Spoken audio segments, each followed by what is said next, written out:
So I was just watching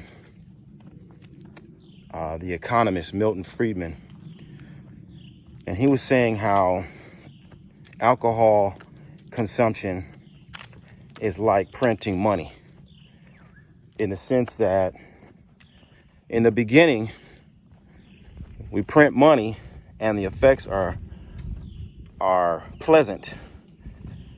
Just like when you first drink alcohol, the effects are pleasant.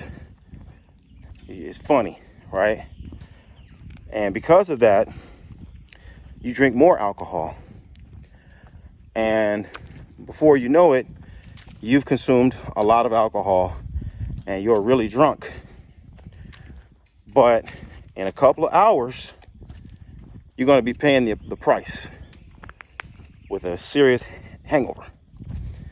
Likewise, when we print money, it creates a jolly effect at first, but then when you get carried away, it creates inflation. And this is where you get things like exchange rates between places like the United States and Nigeria, for example. It's more complicated than just printing money. People make them print more money, the IMF and all that. So it's a little bit more complex, but stay with me. When you print more money, you get this flood of currency, but it becomes less valuable because everybody has it. And so then in the end, in the long term, it's bad for your economy. You get a hangover, just like if you drink too much alcohol. And you got to stop printing money to bring down inflation. But when you stop printing money, it's like the hangover. You have to endure the hangover for however long it takes for your system to stabilize, just like with having a hangover. And so people are reluctant to pull back because the hangover is so bad. So they want to have the hair of the dog that bit them, and they want to keep drinking. They want to keep printing money. And I like it because it's a suitable analogy for a lot of things in life. I would say life in general. There are all these activities that we could get involved with, religion being one of them. And the immediate effects are pleasant. They make you feel good. But if you get carried away with your religious belief, then you start to create, you set the stage for being drunk, right? And then having to suffer a hangover. And if you have been a career alcoholic, so to speak, or a career overconsumer, eventually you could create some irreparable damage, or you could create some long-term effects that just won't go away with the hangover. You got to really rehabilitate yourself.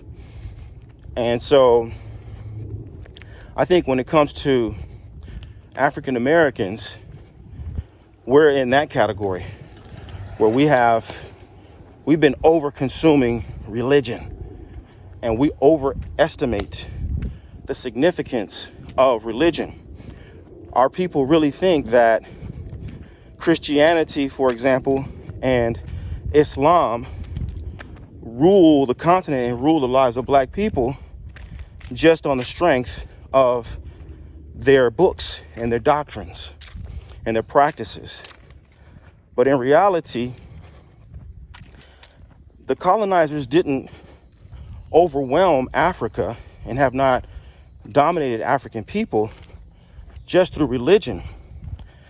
They've dominated us through laws and through economics and through educational systems and so on and so forth. And Christianity just helps them manage. Islam helps them manage.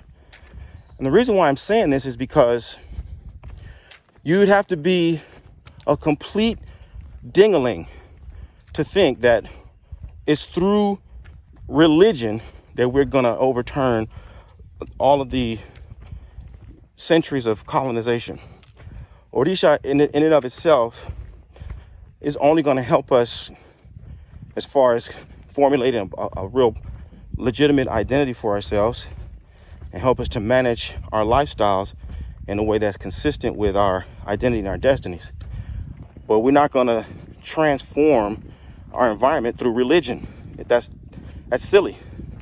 We got to have economics. We got to have education. We got to have politics. We have to have all of the pillars of civilization in place and working in a cohesive way in order for us to progress in a way that will overcome and overturn and transcend all of the instruments of oppression that have kept us locked in a permanent underclass. And so, although I am a believer and my lifestyle is predicated upon religious practices, right? Again, I would be deceiving you if I were to tell you that, hey, you got this problem and all you have to do is make ebo, make sacrifice. And after that, you can just go on and do business as usual. Keep doing what you're doing. Just make this sacrifice. Hey, just keep doing what you're doing. Just get initiated to this. Hey, keep doing what you're doing. Just keep this in your pocket. No, that's not going to solve your problem. It's not going to help you overcome the structural disadvantages that have been put in place to limit your ability to perform and be autonomous. Okay, so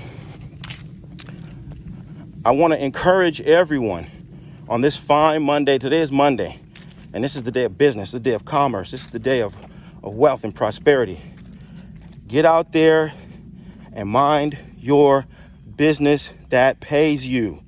Take care of business, and not just in the sense of making your money, but handle all of the full spectrum of duties and tasks that are associated with progress. Your religious and spiritual being just being one of those elements, one of those factors. All right, you're going to have to take an ecosystems approach to progress. Like I said, there's all of the elements of life need to be addressed and upheld and kept up in order for you to overcome the difficulties and the challenges that you tend to bring into your spiritual environment. The things that you pray about, in other words, are going to be resolved only partially through religious means. Once you've done your prayers, once you've made your sacrifices, once you have your medicines, your akose, etc., then it's about putting in that work. Okay, and this is where the lifestyle trumps the religion, where the lifestyle becomes more influential than the religion, because the religion factors into a comprehensive, holistic system. All of the parts you have to manage at a higher and higher and higher level in order to achieve the fulfillment of your destiny. So I pray that this is a progressive and prosperous day for you and your loved ones, and that the message has reached the right people in the right way at the right time.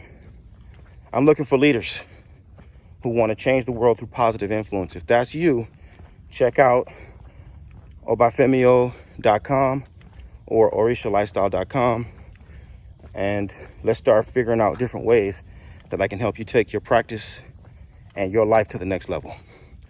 I look forward to working with you. Bye for now. Odabu.